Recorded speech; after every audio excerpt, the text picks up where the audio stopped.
happened in the last video. It looks like I'm holding out my hand, just like, hey, you can hold this. I want you to. And then Alisa's like, no, you backhead. Why would you want that? I don't even like you. And here is more MrDudeManSir. Left. Whoa! My gosh. That was the fastest. I did like some sort of speed run. Straight through it. Right to the door. I am getting so good at this game. I don't even know. But following the curve, I saw a wooden door in the torchlight. Just like I've done this 5 or 6 other times. Because I actually have. So, that is a thing. I did it perfectly. There you go. Here is something. You think so? Alisa look a little refreshed. You know, you should probably pick up the lanterns that look on the left there, as well as the gasoline cases that may be empty, but they are always good to pick up just in case you need to use them in the future. Though I know that this thing is about to end quite soon, because there will be a ladder leading to the outdoors after you get smacked in the face by Shurik's crowbar. But he doesn't know that. He is just unaware Semyon. Alisa looked a little refreshed. Sure. Frankly speaking, I really wasn't sure that there would be an exit behind this door. But it wasn't like we had any choice anyway. I pulled the handle.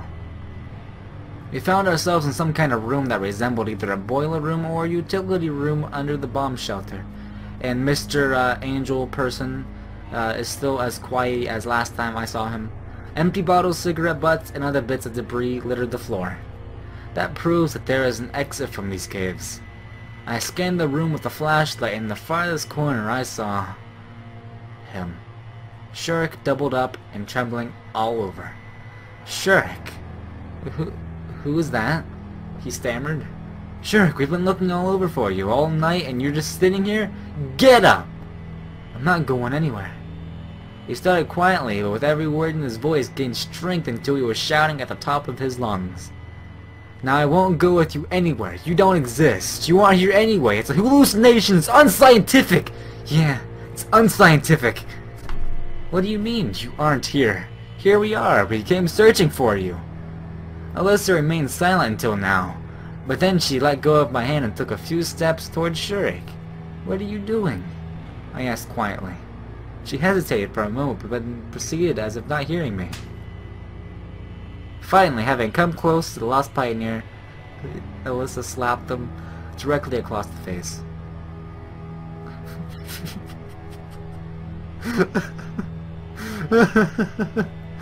Oh, that is perfect. Oh, this is great. Alisa, you are amazing. Also, which I probably should not point out because you'll probably be scarred, but there looks to be some sort of really weird bulge in the middle of Shurik's pants. I will let you look at that to all of your desire. I, of course, am going to look away from it because it creeps me out a bit. But I'm going to try to resemble Alisa's angry, very angry Super Saiyan Tsundere voice. Super Tsundere, if I will, perfectly. You! We nearly died when searching for you. Those dang woods tonight, the bomb shot no freak minds. I'm the one man's bruised thanks to you. And you know what? You know what? You just hang out, drink booze, and pick spiders. You may! Shurik stared at her with a bemused look. Now then, get your butt up and move. No. Just no. He began to whisper quietly. No. Somewhere deep inside me, on the very edge. Oh. Now I'm gonna go back. The music probably is gonna restart. Yep, it did. On the very edge of my awareness, I got a feeling that someone really bad was going to happen now. It happened. A premonition. Intuition. Or just an analysis of the situation. From the way Shurik was sitting, or the expression on his face, hinted at his following actions.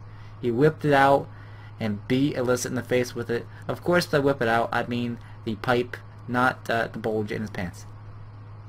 Of course. If I pull it all together, I rushed to Alisa, the light furiously jumping all over the room, and highlighting Shurik's face for a second, twisted with madness.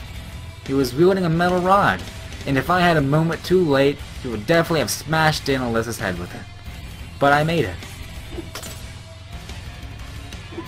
Everything was like a dream, the distant shout of a girl, a hollow thud, the flashlight going out in the eerie silence. except for the heavy breathing of Shurik. It took me a while to come to my senses. "What are you doing, you jerk?" I checked my arm and felt it okay, but the blow landed on the flashlight. So now we were in complete darkness. "You won't get it. You won't get me!" Shurik's hysterical laughter was quickly fading away in the distance. "Hey, where are you going? Get back here now, you backa!" "Won't get." The yell vanished into the distance.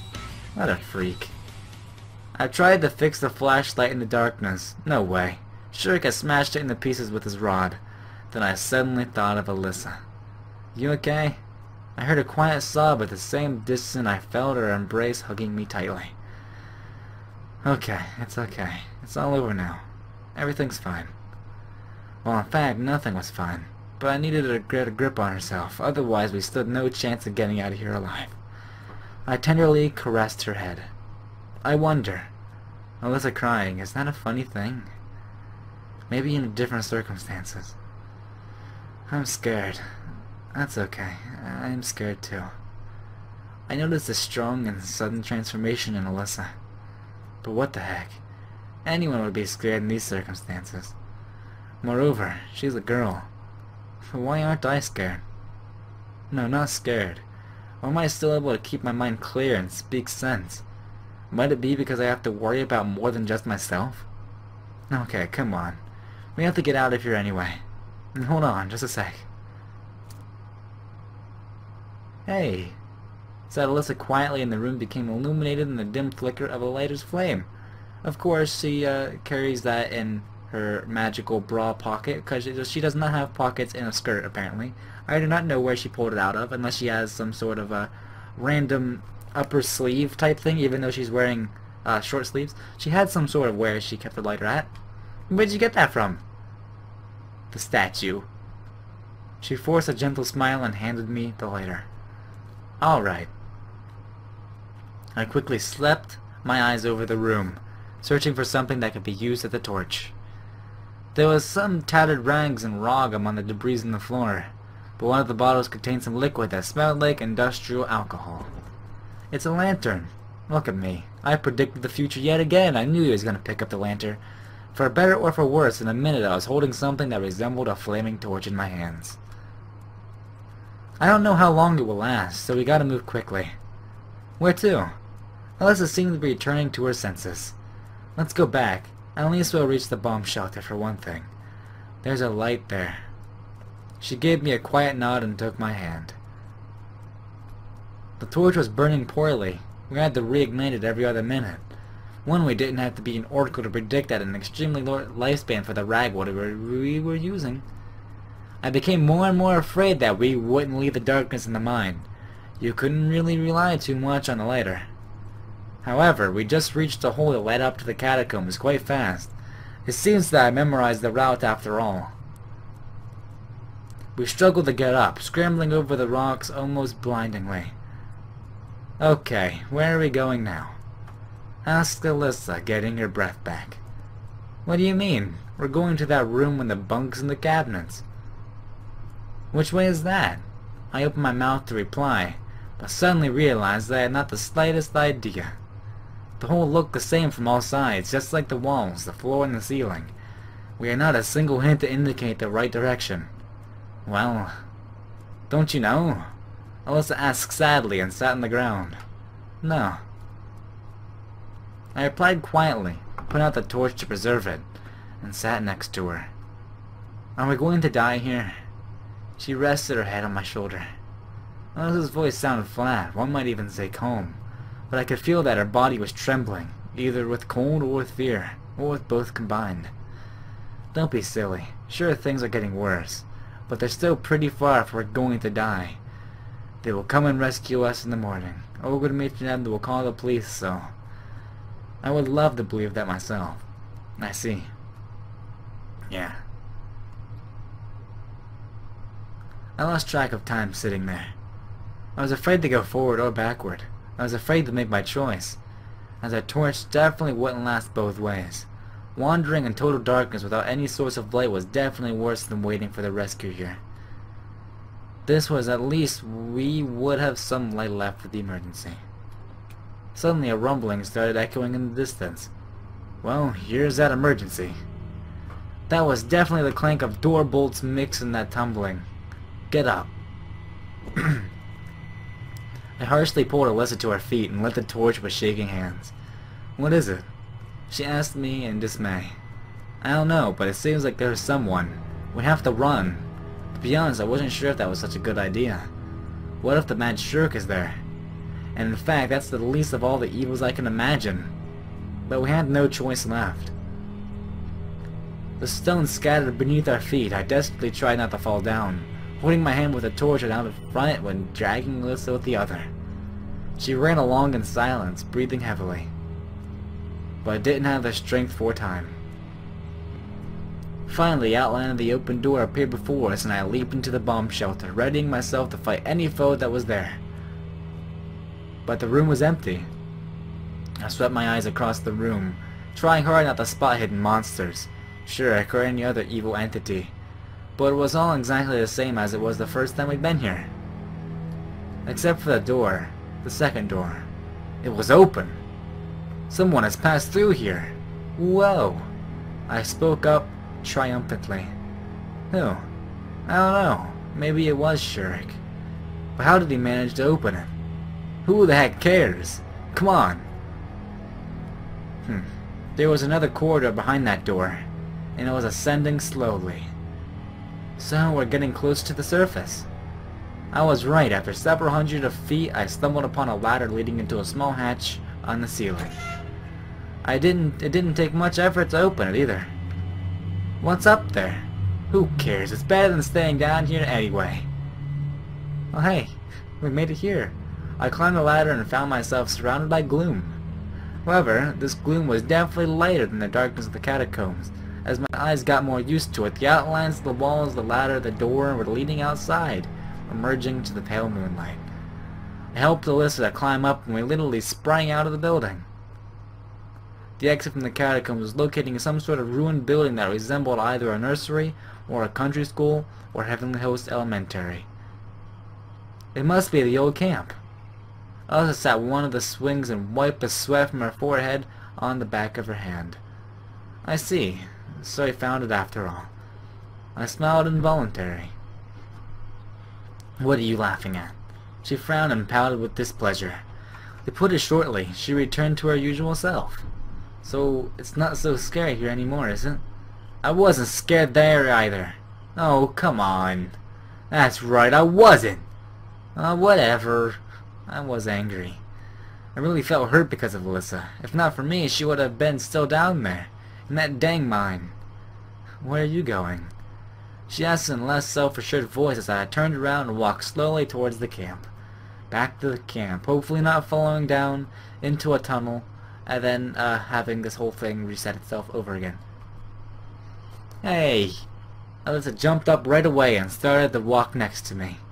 For a moment I wanted to say something nasty, but I wasn't ready to start the next argument. We found the path we had taken before surprisingly fast, even the 2 holes we'd fallen into. It was only about 200 meters from the old camp. Huh, we're here. So it's only 200 meters, that would make sense that Shirk fell into it. Plus, as if I remember, when Semyon was walking, he saw the hole, but apparently she was walking too fast and just fell into it. So the hole was already there, while the other one was not there. So it would make sense that Semyon and Shirk fell into there, and then Alisa fell in there as well, following his axe, and then Semyon was like, oh, look at them, lol, I'll get a rope, and then fell into another hole made right next to it. So that's probably what happened. I stopped at the square and turned to Alisa. Well. She looked uncertain, even confused. Then, sure. Deep inside I wanted to yell at her, to scold her, even to insult her. On the other hand, I wanted to have a meaningful conversation. In the end, I just kept silent, turned around and slowly headed towards the leader's cabin. But something persistently disturbed the quiet of the night. I keenly listened to it and realized that it wasn't the snoring of Shirk, who was sleeping peacefully on a bench. Hey! I called Alisa, who hadn't walked too far away. Get up, you miscreant low-life creature monster with a star burning on it. On your left arm. Oh, is it morning already? Whoa. So, I don't understand why are your glasses reflecting the sun in a white glow when it's only moon. There's only moonlight. That should not be able to happen. I don't understand. Morning? Yeah, sure. Sometimes one acts first, thinks later. Of course, it all starts the brain. Then the current comes through the neural links, thereby transmitting the command to the... I don't know why Semyon knows these things. But sometimes the subconsciousness just works faster than the consciousness. That's exactly why my fist swung and smacked Shurik in the guts. It was the only thing that I realized what I'd done. Look at the... I like how his eyes just have an outline like on top of his glasses. That is perfect. The only thing that happened after he got punched was he changed his facial expression. He coughed, trying to catch his breath, and writhed in pain on the bench. What the heck was that all about? I already felt bad about it.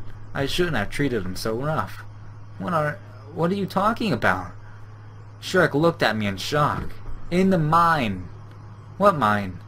I mean, it's not mine, it's yours, I think. He turned his head, completely confused. And why am I here? Why are you here? What's going on here? Okay, I have to talk in a devilish accent because Alisa is going super tsundere again. Stop fooling around. Alisa barged into the conversation. You nearly killed me there, and you're about to pretend like nothing happened. Of course, by super tsundere, I mean giant, a really big man. A really big, buff man who has been drinking alcohol for many years, and he has a really deep voice. And, of course, that is what I'm trying to portray through Alisa here. What happened? You really don't remember? Not a thing. Okay, so what is that last thing you do remember? Shurik tried to concentrate. Well, I was on my way to the old camp in the morning. I knew I could find some hardware for the robot there, so...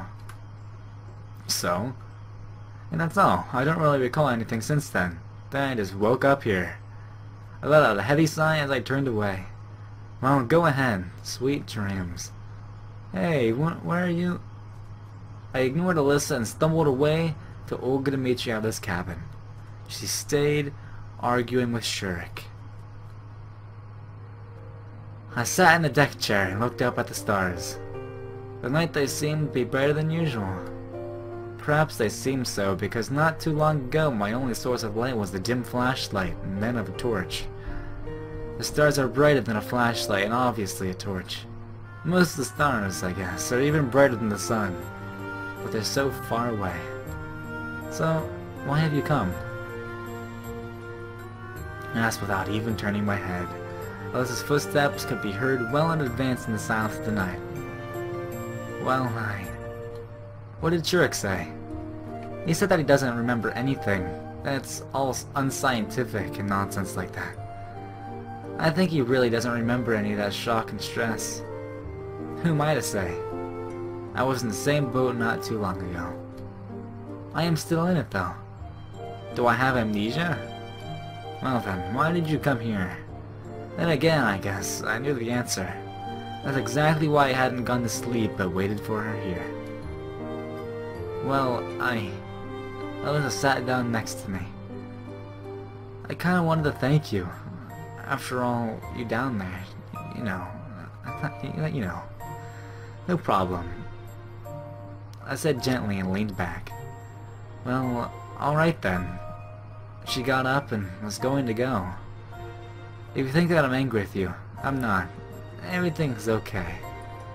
I didn't actually think that. Alisa got worked up. Fine then.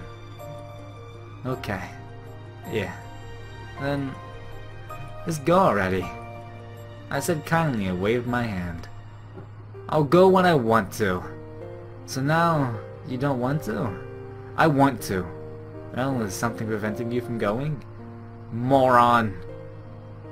Alisa stamped her foot and quickly walked away from the leader's cabin. I took a deep breath and stood up. My head was terribly dizzy from fatigue. Well, at least old Dimitriado was sleeping already and I won't have to explain anything. However, it wasn't that easy. The camp leader was standing in the middle of the room and was obviously preparing for a lengthy conversation. Or rather, for debriefing. Would you care to explain, young man? What's the matter? In fact, you didn't mind when we went to search for Zurich. And what? Have you found him? It looks like she was more concerned about me coming back late than the fate of the lost pioneer. Yeah, we have. By the way, why are you still standing here in the darkness? What? I said, why in the darkness? Because it's time to sleep. I couldn't agree with her more, although I was slightly surprised by such an abrupt mood swing. I just barely stumbled to my bed and collapsed on it without undressing. But still, Alisa. I just didn't know what I could think of her. It wasn't because she'd been acting strange recently. No, on the contrary, all her behavior was quite consistent and understandable. Even in returning to thank me. I thought of Alisa much more than anything else that had happened tonight. Although, if you get down to it, there was nothing supernatural about it. Uncomfortable? Sure. Frightening? Even spine-chilling? Sure. Something related to my arrival here? Hardly. These thoughts put me to sleep.